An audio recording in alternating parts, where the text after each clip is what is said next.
We start off the show on a sad note, as baseball and sports in the world lost Willie Mays yesterday afternoon at the age of 93. He had been in failing health for a while. When the Yankees were in San Francisco a couple of weeks ago, it was Willie Mays' bobblehead day. And there was no thought, he lived in San Francisco, there was no thought that he was going to get to the ballpark because it was just a very difficult prospect for him to do that. They were holding out hope that he'd be able to go to the Rickwood game in a couple of days, which was a place that was very important to him growing up. But that was kind of squelched because he just could not imagine taking that flight. So he finally succumbed probably just to old age yesterday. But rather than to talk about his demise, we talk about the greatness of Willie Mays. You know, you talk to baseball people, and there are many who believe that he might have been the best player of all time, best all-around player ever. I mean, Joe DiMaggio was once voted the greatest living player. I guess he passed that on to Willie when he passed away, but there was no vote.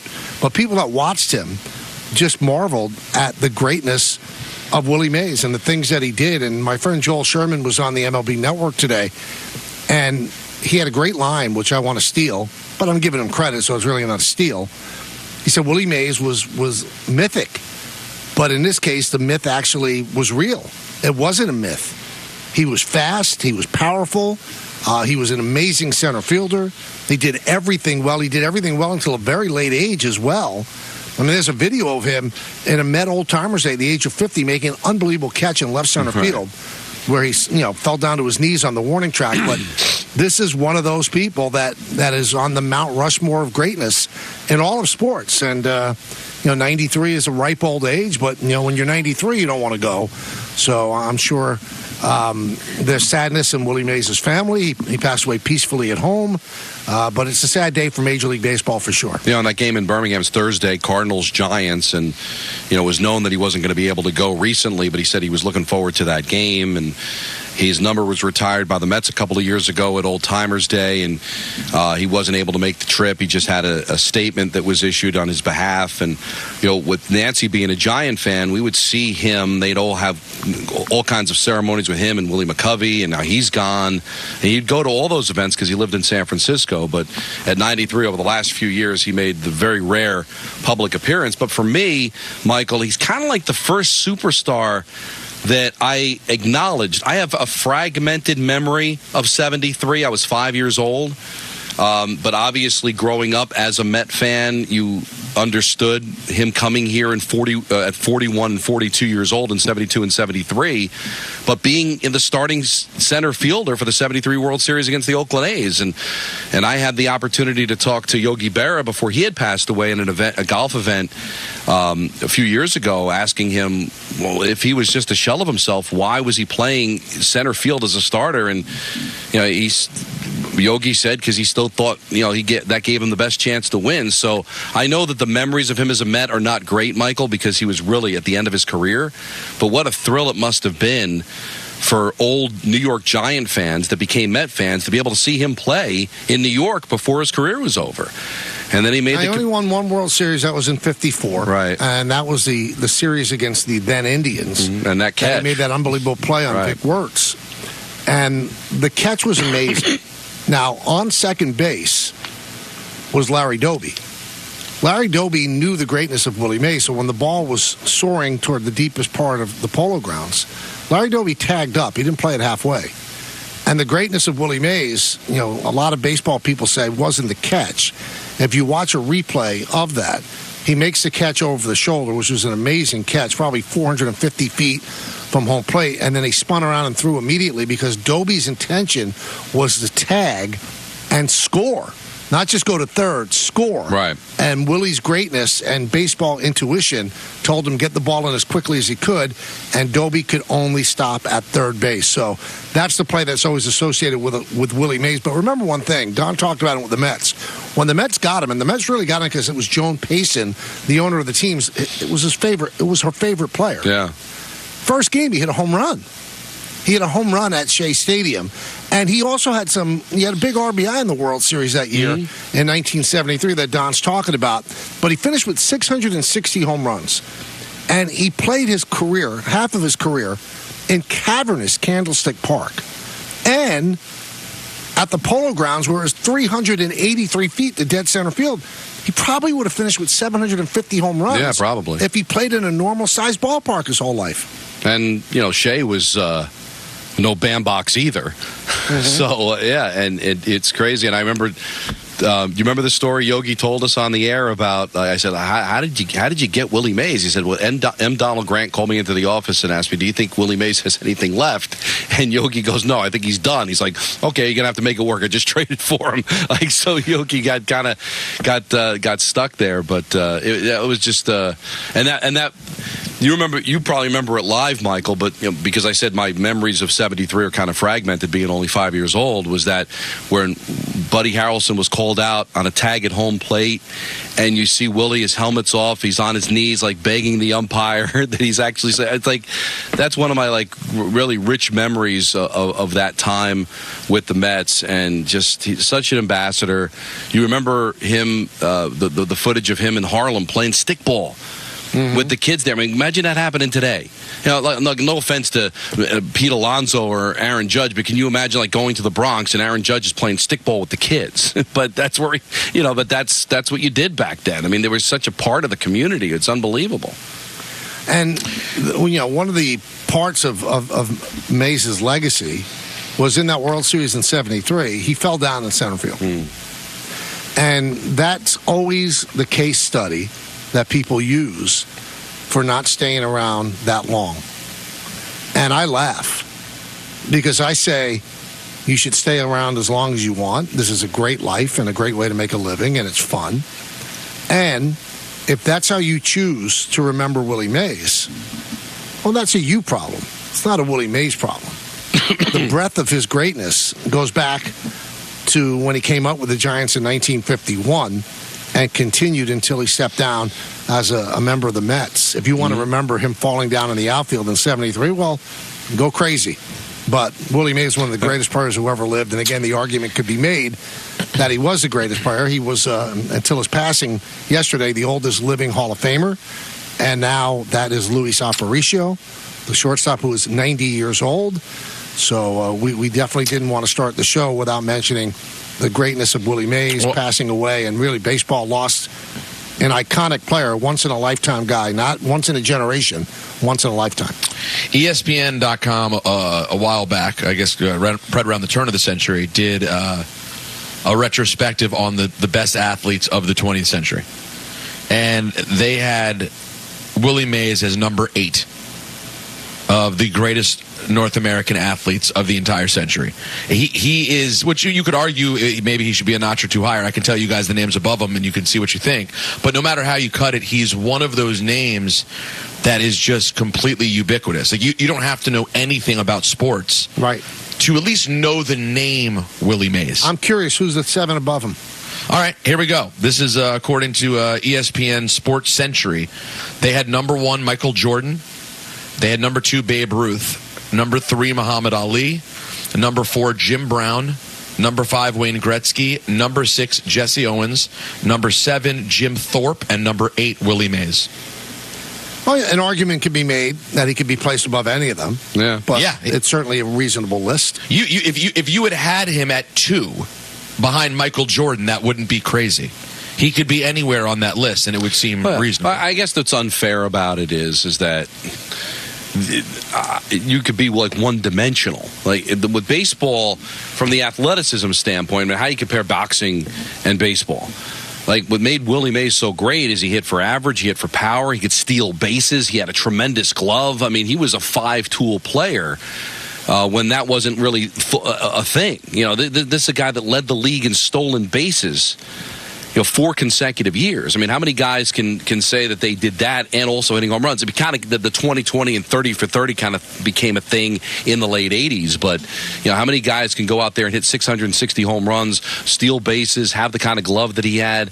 So there were just so many tools. So if you're going to talk about athlete, I mean, I would think that technically, Peter, Willie Mays was probably a better athlete than Wayne Gretzky and Muhammad Ali.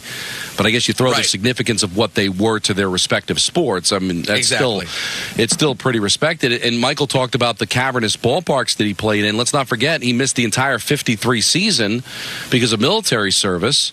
And his first year back from military service, Michael, he hit 41 home runs. So, how many home runs would he have hit in a full 53 season? Now, Ted Williams and Joe DiMaggio, all those guys lost time as well. But this is certainly a guy that I think in a different ballpark, in a different era, is probably north of 700 home runs. Michael, Don, and Peter with you, talking Yankees, Mets, and also the passing of the great Willie Mays. And we'll go back to the phone calls. Let's go to Danny in Long Island. Danny.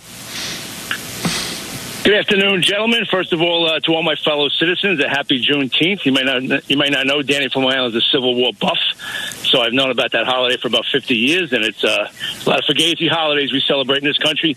This isn't one of them. It's a day that we can be very proud of what this country went through to end, which is one of the most horrible things you can imagine, and today would be the day to do that. Every day, Danny surprises me, Peter. Every day. Well, listen, Danny's a smart man, and I was just saying this on my podcast, Cheap Heat, available, Michael, wherever you find podcasts. Wherever. Of course. That of all like the silly holidays that we don't understand, this holiday is like, it's the end of the worst thing in our country's history. It's like it's such a logical holiday. So, Danny, I appreciate your words. And before Danny goes on, it was literally the last act of the American Civil War, which was the second of two acts which made us the country today. We have three acts: the Revolutionary War, the Civil War, and World War II. Three most important things in our country's history. If you don't know them, find them.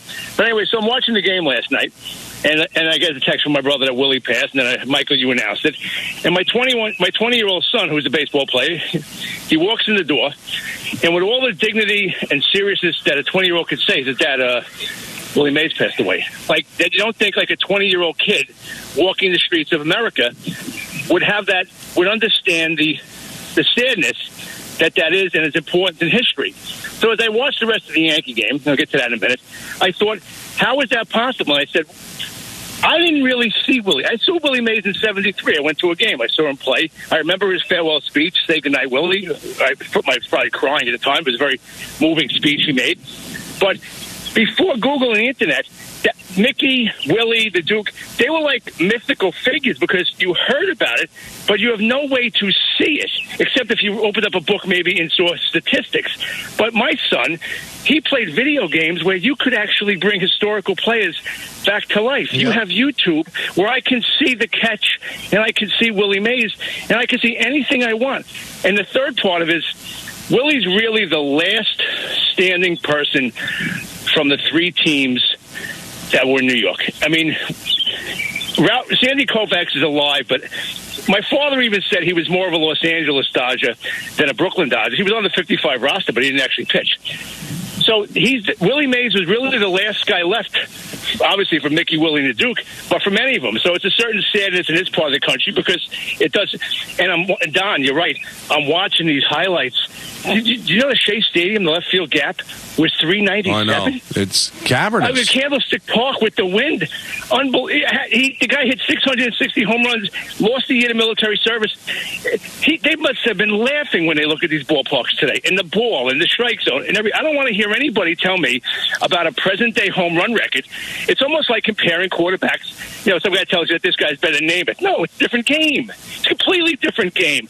Shea Stadium was 340 down the line. I thought it was always 330. They keep everything. It's amazing these guys hit home runs at all. No, it was. Thank you for the phone call, Danny. I mean, he played in ballparks that were unforgiving. He really did. I mean, Mickey, as a left-handed hitter, had right field at Yankee Stadium. Joe DiMaggio, as a right-handed hitter, had so many home runs swallowed up by Death Valley in Yankee Stadium when it was really Death Valley. So Ted Williams, a left-handed hitter at Fenway Park, he hit it into the gap. I mean, that swallowed up so many of his home runs. So, yeah, I think that's part of the beauty of baseball and some of the frustrating things as well, because it's not apples to apples when you compare statistics. It's just not. They played in different ballparks. Babe Ruth played in a ballpark that was actually built for him. The house that Ruth built, they built it for him with a short right field porch. So, yeah, Willie Mays, it's a great way to put it. And one quick thing for those that don't know, and Peter could correct me if I'm wrong on this, Juneteenth there was no texting then. There was no telephone. So when the Civil War was over, it took a long time for word to get out that the slaves should be freed. And the last place was, what was it, Peter? Galveston, Texas. And, the troops came down there and freed these people that were still enslaved when so much of all of the country had been freed already. So that was a day that celebrates June 19th. It's called Juneteenth, and it's a pretty special holiday in this country's history. I guess that right, Peter? I think you did. That's the history. And listen, I didn't know about Juneteenth. Juneteenth's one of those things that, like, I have black friends who did not know what Juneteenth was until 5 years ago, and I have friends who celebrated their whole lives, depending on where they lived and the background of the people there. I was first aware of it, I think, in an episode of the show Atlanta, Donald Glover's show, about 5 years ago. They had a Juneteenth episode, and then, of course, in 2020, it became a national holiday. But yeah, man, there's so many holidays that, like, it's kind of hard to grasp. Like, wait, where does this come from again? What does this mean? And this one is just like, it's such a sort of a no-brainer holiday, and it's sort of interesting to watch the holiday unfold. Like in the early years, people don't know quite how to celebrate a holiday. Do you get off work? What office is closed? What office is open? But it seems like when I looked around today, guys, obviously school's already out, but it's a federal holiday. It's a government holiday. It seems like a lot of people had off today. Let's go to Steve in Middle Village. Yeah. Hi, gentlemen. I'm so happy that the three of you are on a special day like today, Juneteenth, but also about Willie Mays. I'm a Mickey Mantle guy. I remember him playing in the All-Star game, and this is typical of Willie Mays, the 1968 All-Star game. He gets up, he's the leadoff batter. He singles. Louis Tiant is pitching. He was with Cleveland then. He gets nervous. He tries to pick him off. Willie goes to second because the pitch goes wild. He goes to second base. Louis Tiant is so nervous. And I never saw Louis Tiant nervous. Wild pitch. He goes to third base. There's a double play. I think the double play was hit by McCovey. Willie scores. National League wins the game 1-0. He did it on intimidation, speed, and guile. He is the greatest baseball player I have ever seen play. It's funny, Steve, the reason that holds weight to me, and we thank you for the call, people that love Mickey Mantle say that. Vin Scully was the voice of the Dodgers, and there's something on social media today where Willie Mays came up to the booth in Vin's last year, and Vin said, "You were always my favorite player." So even when you love somebody else, if you love Duke Snider, if you love Mickey Mantle, if you love Stan Musial, everybody loved Willie Mays. It transcended what laundry he was wearing or where he played and for what team he played. You couldn't help but be awed by his prodigious talent. He was just that unbelievable. He jumped off the field. And like when you went to see a Bulls game, as many great players as you were watching, your eyes automatically went to Michael Jordan. I'm too young, I don't get to say that very often, to really know Willie Mays as a player. I saw him a little bit in '73, but I was a Yankee fan. But everybody that I talked to that were, they were there, your eyes went to Willie Mays, no matter who was on the field. And there were great players on the field. Monty Irvin, whatever the case may be, great players. But your eyes went to Willie Mays. Your eyes went to Michael Jordan. The greatness just jumped off the screen at you, jumped off the field at you. And there are very few players that are like that. He was like that. He was great at everything that he did. Everything that he did. All right, we'll talk more about him. We're going to talk with Mike Lupica about him as well at 4:30. So many things to cover. The Devils with a big trade to get themselves a goalie. But first, Peter wants to talk about Dodge.